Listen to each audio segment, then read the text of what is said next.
मतलब चेक कर रही थी मतलब। हाँ, और ये हो गया परफेक्ट। अब फिर मैं नीचे गई थी तो लाइट के लिए, तो फिर वहाँ से मुझे पता चला कि मुझे कहीं जाना है, मतलब दिल्ली से बाहर। और फिर अचानक से पता चला तो फिर मैं अपनी अलमारी को छानबीन करने लगी।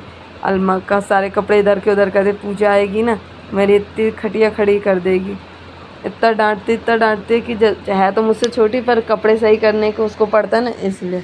तो फिर जैसे तैसे मैं इसको सारे कपड़े जो मुझे पता लग रहा था कि ये पहनना चाहिए या नहीं, तो मैं वही ढूंढ रही थी और उसमें से मुझे ढूंढ के साइड में रखती रही, क्योंकि मैं तो इतने सिंपल ही कपड़े पहनती, तो कोई ज़्यादा वो तो होता नहीं है।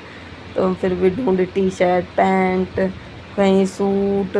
ये पैंट ये वाली पूजा ने अभी तक पहनी नहीं है, तो मैंने कहा चल मैं ही पहन के ट्राई करती हूँ। और फिर अलमारी हमारी बहुत पुरानी हो गई है, पर कोई बात नहीं।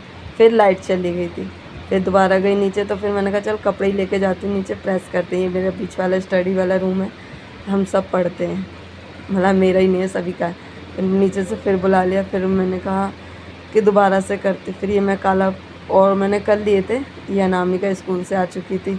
ये काला सूट है, अच्छा लगता है मुझे तो, और कॉटन का है ना, तो नरम सा। तो एक या 2 सूट बस रखे थे, ये मैंने प्रेस कर रही थी अच्छे से, बहुत गुड़ी हो गई थी, तो इसको मैं प्रेस करते हुए, और कहाँ कैसे, मतलब पूजा ने अचानक से बोला कि जाना पड़ेगा, ज़रूरी है। और वो तो आपको बाद में पता चलेगा कि मैं कहाँ जा रही हूँ, आप मुझे फॉलो करना। वॉच भी देखना भी अच्छे से। ये मैं अपना प्रेस, ये सूट को मेरे को 4-5 साल हो गए हैं, कपड़े प्रेस अभी तक भी वैसे ही है। जाने की तैयारी हो रही है। और वीडियो, थैंक यू, जय